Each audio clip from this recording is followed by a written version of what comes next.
The wind came hard out of the west that morning, carrying dust and the smell of dry sage across the McAllister spread. The ranch sat alone in a shallow valley, its fences stretching like tired arms toward the hills. Folks in Red Hollow said only a man who wanted to be forgotten would live that far out. Jonah McAllister had wanted exactly that.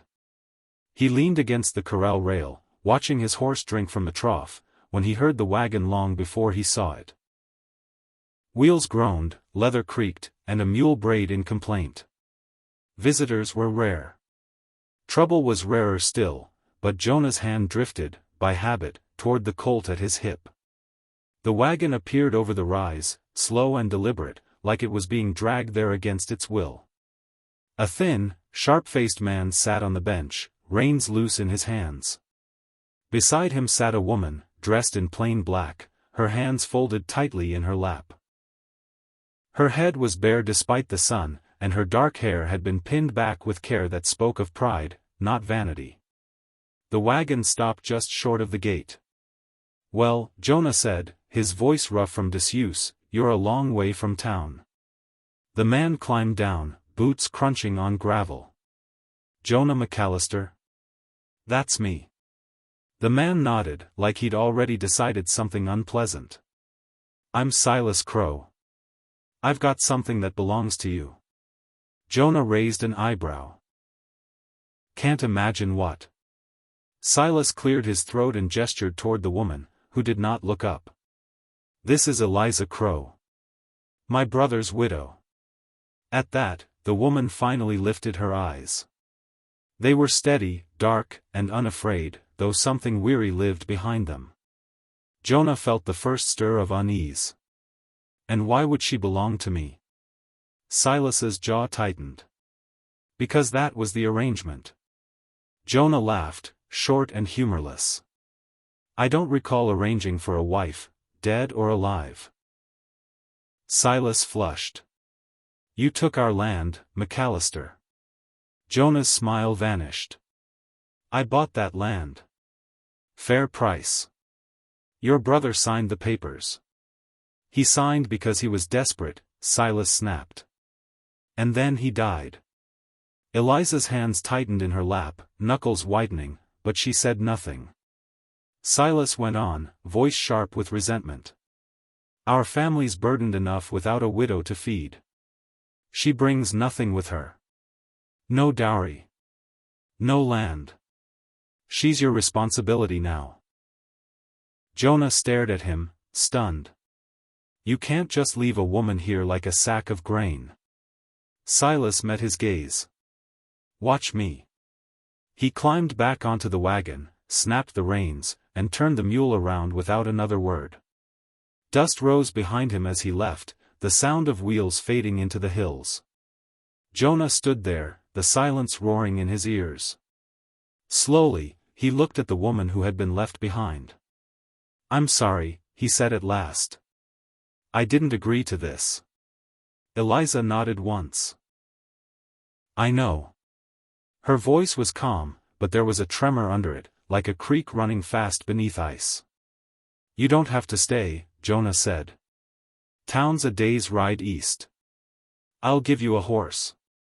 She studied him for a long moment. "And then what?" He had no answer. She climbed down from the wagon, smoothing her skirt. "My family doesn't want me back. Town doesn't want widows without money.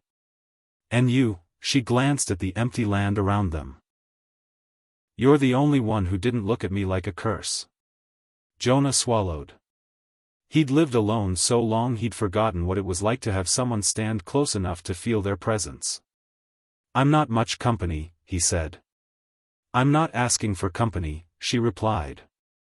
"Just a place." That night, Jonah gave her the small spare room. He slept poorly, aware of every sound, every shift of the old house settling around them. In the morning, he expected to wake and find her gone. She wasn't. Eliza was already up, her sleeves rolled, sweeping the kitchen floor with a broom Jonah hadn't touched in years. "You don't have to," he began. "I know," she said. "But I want to earn my keep." Something about the way she said it, quiet, firm, made him nod. Days passed. Then weeks. Eliza learned the rhythms of the ranch quickly.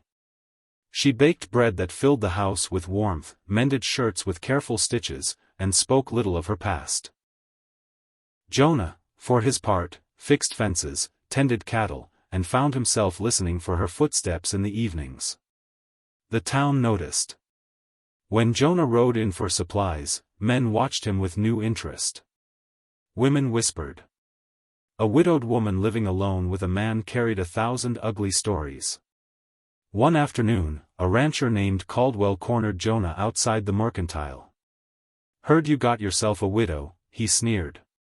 "Didn't take you for the charity type." Jonah's eyes went cold. "Mind your business." Caldwell laughed. "Careful. Women like that bring trouble." That night, Jonah told Eliza what was being said. She looked down at her hands. "I can leave." The words hit him harder than he expected. "Do you want to?" "No," she admitted softly. "Then you stay." The trouble came anyway. It arrived on horseback, 3 men riding hard just after sunset. Jonah recognized Silas Crow among them, his face twisted with drink and anger. "You think you can just keep her?" Silas shouted, dismounting. "She's our burden, but she's still blood."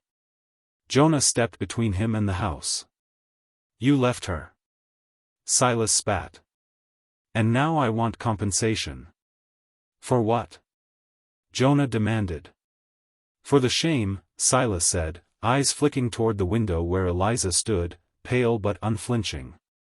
"For taking what wasn't yours." Jonah's hand hovered near his gun. "You walk away now." Silas laughed and reached for his pistol. The shot rang out like thunder. Silas fell, clutching his shoulder, screaming. His companions fled. When it was over, Jonah stood shaking, the gun heavy in his hand. Eliza came to him, her hand steady as she pressed cloth to the wound he'd taken from a grazing bullet. "You protected me," she said. He met her eyes. "I wanted to." The days that followed were tense. Word spread quickly, but no lawman came. Silas lived, though he never returned. Winter crept in, harsh and early. Snow buried the land, trapping them together in the small house. Nights grew long. Conversations deepened. Eliza spoke of her marriage, kind but brief. Of losing her husband to fever. Of being blamed for surviving.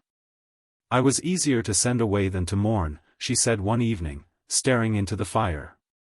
Jonah told her of his own past. Of a woman he'd loved once, lost to violence. Of how he'd chosen isolation over pain. They sat in silence after that, something unspoken hanging between them. It was Eliza who crossed the distance, placing her hand over his. "We were both punished," she said. But maybe this wasn't punishment after all. Spring came slow, but when it did, the land bloomed. So did something between them, gentle, patient, built on trust. On a clear morning, Jonah stood beside Eliza at the edge of the field. "You know," he said, "you're free to leave. Anytime." She smiled, a real smile this time. "I know." She didn't go. By summer, the ranch prospered like never before. Neighbors softened. Town gossip faded. When Jonah finally asked her to marry him, it was simple and sincere. Eliza said yes. At the small ceremony, there were no crows present. No family to object or claim her as a burden. Only friends, sun, and open land. As Jonah took her hand, he realized the truth. What had been sent to him as a punishment had become the greatest gift of his life. And for the first time in many years, Jonah McAllister felt rich beyond measure.